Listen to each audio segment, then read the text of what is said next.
Hi guys, welcome back to my YouTube channel. It's me again, your teacher Jen. So if you're new with my channel, please subscribe and hit that bell for you to get updated with my latest videos. So today we will discuss about, I will give you the tutorial about FILMORA9. So as you can see, it's a cracked version.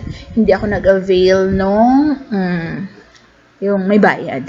So, nag-crack tayo. So, if you want to know how did I do this, kung paano ko nagawa yung crack version ng walang watermark na hindi nagbabayad, just comment down below, guys. Okay?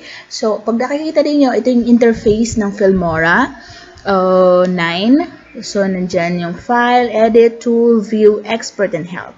So, meron din media, audio, title, transitions, effects, elements, and split screen. So, this is very user-friendly app, guys. Sinasabi ko sa inyo, talagang magadali na siya.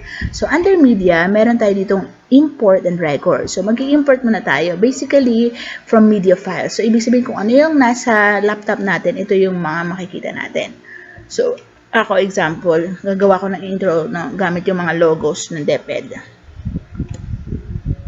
Okay. So, ayan dyan. I-click lang natin itong plus sign na yan. Tapos mapupunta na yan sa baba. Or, pwede tayong drag down. Ayan. Two ways yung paggawa. Ayan. Pwede yung plus sign na to. Tapos yung drag down na yun nga. And then, after that, so ito yung nagsisilbing indicator kung nasan ka na, kung saan makakat yung version. Kaya, pero pwede naman natin itong gagawin. Halimbawa, ayan, ipi-play na natin. Ayan. Ito yung plain lang. Wala pang transition effects, wala pang ganyan-ganyan. Tapos, kung gusto mong pumunta sa unahan, itong stop lang. Mapupunta na siya agad. Nakikita natin itong line na ito ay nasa unahan na agad. So, i-click lang natin yung portion na gusto natin lagyan ng tawag dito ng effects. For example, pwede tayo maglagay ng audio. Okay? So, may sound or may music. Kung gusto natin, ako nag-download ako dito ng mga most happy background, ayan, o kaya free music, intro, cinema intro, yung ganyan, ayan, ang haba. So, balik lang tayo dun sa una. So, makikita ninyo ito. Pag pinakinggan natin yan, ganyan lang. Ayan, makikita natin. Tapos, biglang gaganon. Kung ayaw mo ng ganong intro, gusto mo pasabog agad, pwede natin itong i-cut. Ayan, click lang natin yan, tapos i-cut natin dun sa may pasabog agad. So, titingnan natin. Ayan, pasabog agad siya. So, tapos itong music, itong line na to ay hanggang dyan lang nagva-vary yung sound, wave. So, pwede ba natin yan i-increase para, talaga, malakas yung intro. Ayan, siya. So, balik tayo sa simula. Lagyan naman natin siya ng transitions. O kaya gusto niyo ng title. Okay? Then, dito yung mga title. Yan. Pipili lang tayo dyan kung saan niyo gusto. Kung ano yung font size na gusto niyo. Halimbawa, ito. Piliin natin ay ito. Yan. Nandito siya sa taas.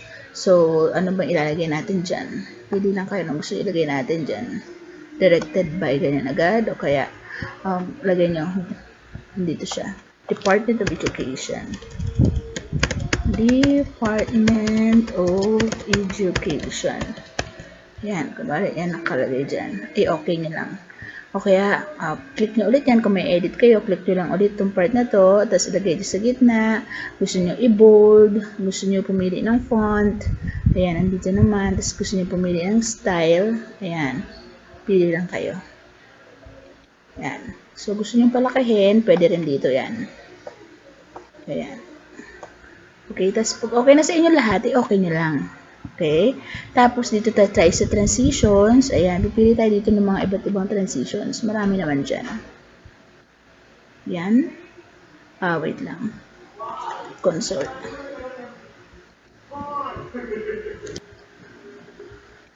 Okay, so pili lang tayo dito. Kunwari, ito yung transition na napili nyo. Click nyo lang muna yung ibaba. Ayan.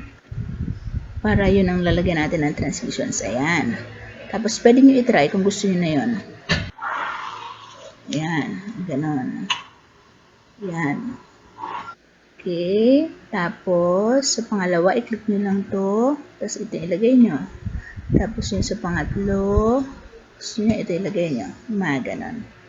Okay, kahit ito nga ay yung length nito, pwede nyo siyang pwede nyo siyang i-edit din. Paliitin or palakihin.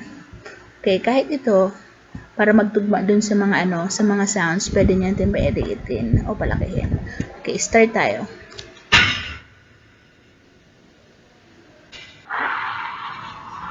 Ayan.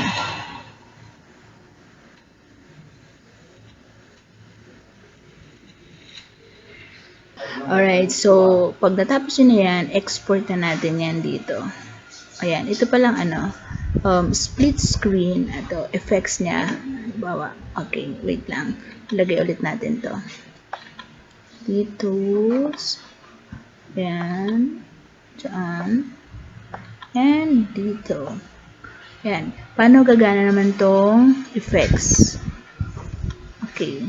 Yan, may mga nakalagay dyan, mga default na effects. Okay.